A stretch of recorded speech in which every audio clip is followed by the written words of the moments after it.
Another season goes by, another playoff disappointment. How it has been for the Sixers for years in the playoffs of disappointments. You had to lose to Boston, you had the Kawhi shot, you had to lose to Boston, you had to lose to the Atlanta Hawks. Disappointed.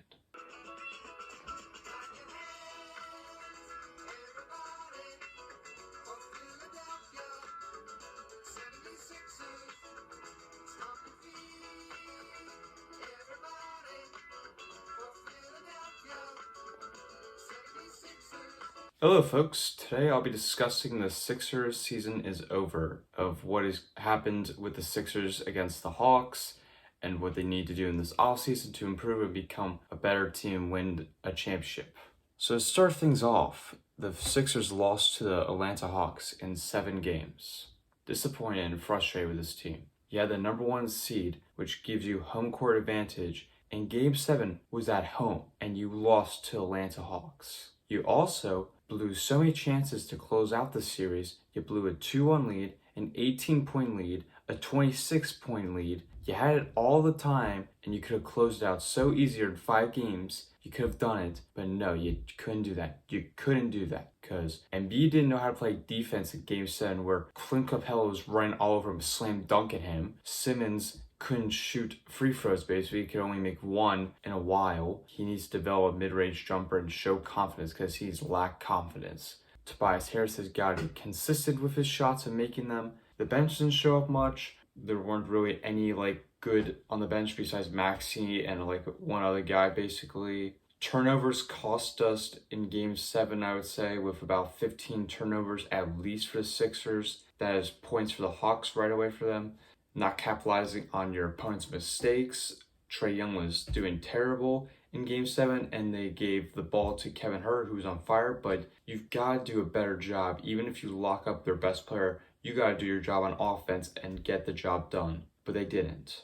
This whole team was a mess in this series of just not staying focused. They lost focus in between games, didn't know how to shoot the ball, and were afraid, didn't have confidence in their shots. It was just a mess with this team, just a mess. And another thing was, the refs didn't make good calls, really. They were favored for Trae Young and the Hawks, really, because whenever Trae Young got hurt and he put his hand over his eye, he peeked like this and looked at the refs to make sure he got the foul.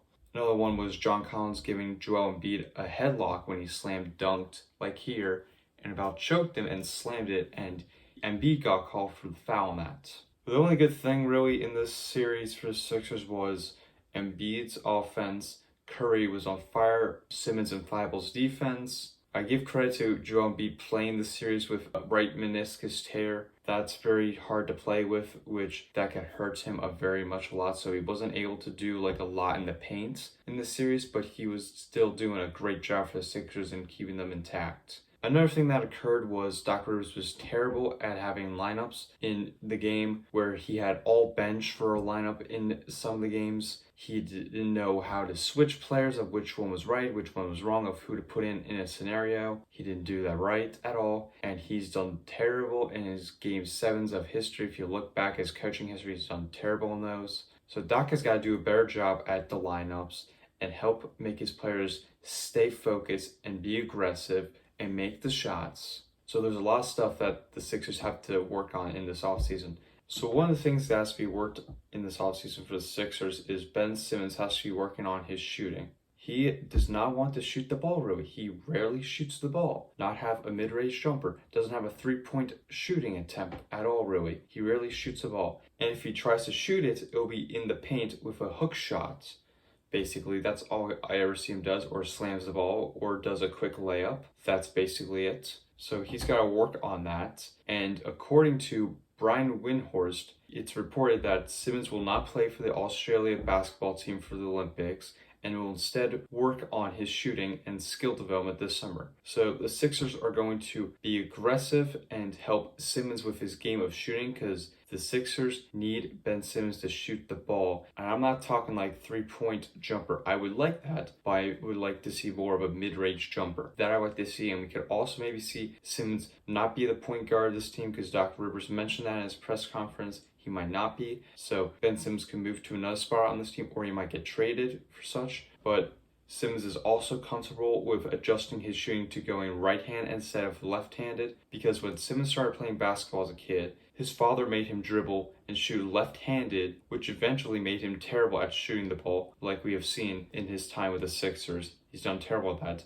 But whenever he shot right-handed, he would do a phenomenal job for the Sixers. So I looked at the statistics at him shooting right-handed compared to left-handed. So when Simmons shot the ball right-handed, he was 44% compared to 15% left-handed. So when he's right-handed at shooting, he's a better shooter compared to left-handed. So he's got to shoot the ball more right-handed. I know Sixers fans want him gone and want him to be traded and never come back to Philadelphia and never play in a Sixers uniform again. I don't think he's going to get traded because his value is low, although other teams could send role players for him, but I doubt Morey would do that for the Sixers, of trading him for that. And he's only going to trade Simmons if the trade intrigues him, like Ben Simmons and others for Damian Lillard, for example, which that won't happen because the Trailblazers are committed to Damian, and Sixers would only get like CJ McCollum from the Blazers instead of Damian Lillard, which I don't think CJ is the answer for the Sixers in trading for Ben Simmons. I don't think that's the case for the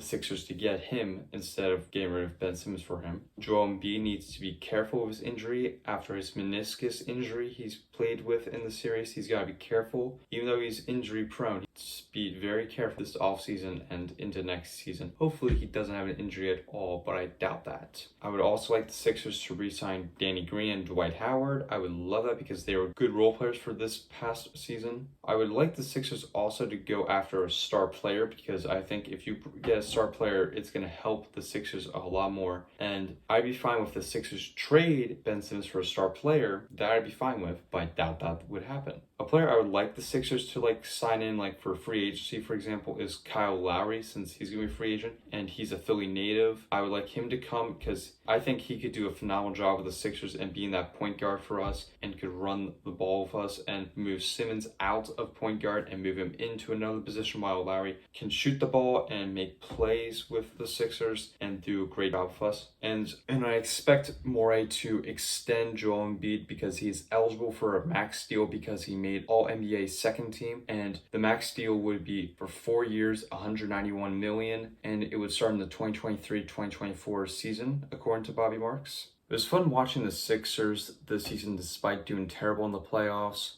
It was fun watching them get the number 1 seed, doing phenomenal at home, and seeing how capable this team is, especially at home games. So that was fun. And it was nice to see the Sixers get 2 players make the all-defensive team, in Simmons making the first team, and Thibault making the second team, and Embiid making All-NBA second team. And Morey did a great job this season in making the moves necessary to get players, and he was aggressive by getting George Hill at the trade deadline. He got rid of Al Horford last offseason for Danny Green, and he got Seth Curry, which he got the 2 good role players. He got rid of that chunk contract of Horford. So the Sixers saved money cap. They got 2 good players from that deal. So I like what Morey's doing, and all he has to do is just do what he did last offseason and find the right players this offseason that fit the scheme, whether it's getting guys in free agency like Kyle Lowry or draft players like Tyrese Maxey last draft. And if Morey does his job right and Doc Rivers does his job right and the players do their job right, we are a better championship caliber team. They have a better chance of going against the Hawks, Bucks, and the Nets. And the Nets are going to be healthy next year, so you got to watch out for that because Harden's going to be healthy, Kyrie's going to be healthy, KD's going to be healthy. You have to watch out for them. But that is it for my video about the Sixers season being over. Please leave a like on this video if you enjoyed it, and hit that subscribe button if you want to enjoy more content of my videos. Let's just hope the Sixers do their off-season right and do their job. Please just do your job right, Sixers.